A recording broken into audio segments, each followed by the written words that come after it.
Alright, हमेशा हम smartphones के बारे में बात करते हैं दोस्तों। आज मैं बात करने वाला हूं लैपटॉप्स के बारे में एंड टिप्स एंड ट्रिक्स देने वाला हूं।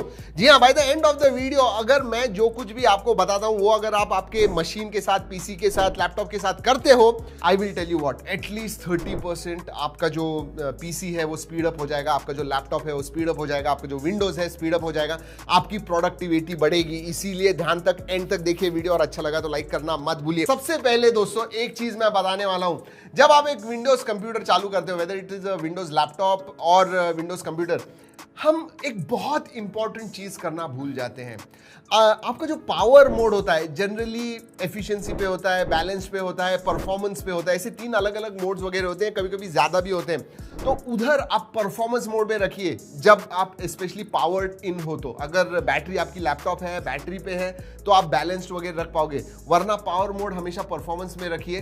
पीक परफॉर्मेंस पे आपका जो कंप्यूटर है वो चलेगा। बहुत बार ऐसे होता है, you are waiting for apps to open, क्योंकि आपका जो पीसी है दोस्तों वो बैलेंस मोड पे है या फिर it is on a non performing mode जहां पे बैटरी एक्सटेंड होगी। तो परफॉर्मेंस मोड पे रखिए और देखिए परफॉर्मेंस डिफरेंस कितना आपको नजर आता है। दूसरी बड़ी चीज दोस्तों, मैं हर 3-4 महीने में ये चेक करता हूं, स्टार्टअप प्रोग्राम। जब आप आपका जो पीसी है उसे बूट करते हो, सबसे स्टार्ट में अगर स्लो हो गया है तो डेफिनेटली स्टार्टअप प्रोग्राम्स कौन से रन हो रहे हैं ये जरूर देखिएगा। अगर आपको कोई नहीं चाहिए तो डिलीट कर दीजिए। जब आप नया कोई सॉफ्टवेयर इंस्टॉल करते हो, बहुत बार स्टार्टअप में चला जाता है वो और बैकग्राउंड में चालू रहता है, उसकी वजह से परफॉर्मेंस पे डिफरेंस पड़ता है, स्टार्टअप में भी और परफॉर्मेंस में भी।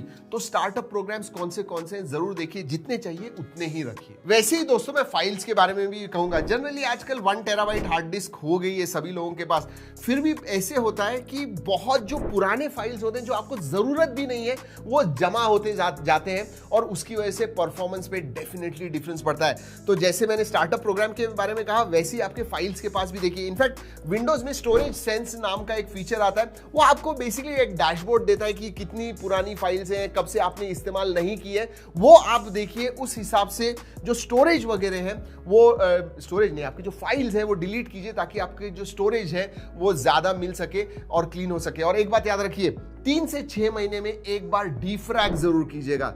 यस, मतलब फाइल्स वगैरह डिलीट कर दिए, लेकिन याद रखिए आप सेव करते हो, डिलीट करते हो, सेव करते हो, डिलीट करते हो हार्ड डिस्क पे, तो वो रहते हैं, वो दिखते नहीं है आपको लेकिन वो रहते हैं। तो डीफ्रैगमेंटेशन करना बहुत ज्यादा इंपॉर्टेंट है ताकि एक ही जगह पे सब आपके फाइल्स हो, तो एक्सेस जब आप कर रहे हो, रीड या राइट कर रहे हो, तो एक ही जगह पे हो जाए। उसकी वजह से आपका जो पीसी है वो फास्टर होगा। और एक चीज, जनरली स्मार्टफोन्स में क्या होता है, जब कोई प्रोग्राम का अपडेट आ जाता है दोस्तों, इमीडिएटली हमें पता चलता है। विंडोज का इतना सीधा नहीं है। बहुत बार हम सॉफ्टवेयर इंस्टॉल करते हैं और उसके अपडेट्स 2 या 3 अपडेट्स आ जाते हैं, फिर भी हम पुराने सॉफ्टवेयर पे ही रहते हैं। प्लीज ऐसे मत कीजिए। जब नया कोई वर्जन आता है, नया कोई अपडेट आता है, प्लीज अपडेट दैम, बहुत इंपॉर्टेंट है। अभी जाके चेक कीजिए, देखिए कम से कम आपके 20 to 30% जो प्रोग्राम्स हैं वो अपडेट्स उनके आए हुए होंगे और आपने अपडेट नहीं किए। Go and check right now. और दोस्तों आजकल एंटीवायरस वगैरह इस्तेमाल करने की, एंटी मैलवेयर थर्ड पार्टी जो एप्स होते हैं वो इस्तेमाल करने की जरूरत नहीं है। Windows Defender is very strong, ये विंडोज में आता है। अगर आपने एक विंडोज का लैपटॉप लिया है तो आपको विंडोज डिफेंडर उसके अंदर आया हुआ है, वो जो है वो चेक कीजिए, उतना ही रखिए। ज्यादा दूसरे जो थर्ड पार्टी है मत इंस्टॉल कीजिए, in fact they will slow down the performance of your laptop और योर पीसी। तो Windows Defender is more than enough for antivirus, anti malware, ये सब चीजों के लिए। और एक सबसे बड़ी चीज जो हम सभी करते हैं दोस्तों, क्रोम इस्तेमाल करते हैं, और Chrome is power resource hungry. जी हां, इतना ज्यादा रिसोर्स हंग्री है पूछिएगा मत। आप अगर रिसोर्स मॉनिटर पे जाओगे दोस्तों तो एक ही आपका टैब ओपन होगा, लेकिन अगर आप देखोगे कितने सारे क्रोम के सामने आते हैं, आप जाके देखिए रिसोर्स मॉनिटर में। Oh my God, Chrome Yeats lots and lots of resources, seriously. RAM के भी, रोम के भी, मतलब रैम या रोम नहीं, सीपीयू एंड रैम के। सो उसके ऊपर थोड़ा कंट्रोल कीजिए। अगर बहुत ही ज्यादा प्रॉब्लम हो रहा है आपको तो in fact switch to another browser, मैं तो कहूंगा। और हाँ दोस्तों, बहुत बार हार्डवेयर लिमिटेशन भी होता है। रिसोर्स मॉनिटर पे आप जाओगे और हमेशा आपकी जो रैम यूटिलाइजेशन है वो 70, 80, 90% है। इसका मतलब it is time to upgrade your RAM. अगर 8 GB है तो उसे 16 या 12 GB कर दीजिए, 4 GB है तो उसे 8 GB कर दीजिए, उससे ज्यादा कर दीजिए। लेकिन अगर आप मुझसे पूछते हो कि आइडियली नॉर्मल यूजर के लिए, हैवी यूजर नहीं, नॉर्मल यूजर के लिए कितनी रैम होनी चाहिए, तो मैं कहूंगा कम से कम 8 GB होनी चाहिए। आजकल 4 GB is not enough. Specially laptop laptop users बहुत सारे लोग जैसे स्मार्टफोन पे करते हैं दोस्तों, वैसे लाइव वॉलपेपर वगैरह इस्तेमाल करते हैं स्मार्टफोन पे, वैसे ही बहुत सारी चीजें आप आपके लैपटॉप पे करते हो।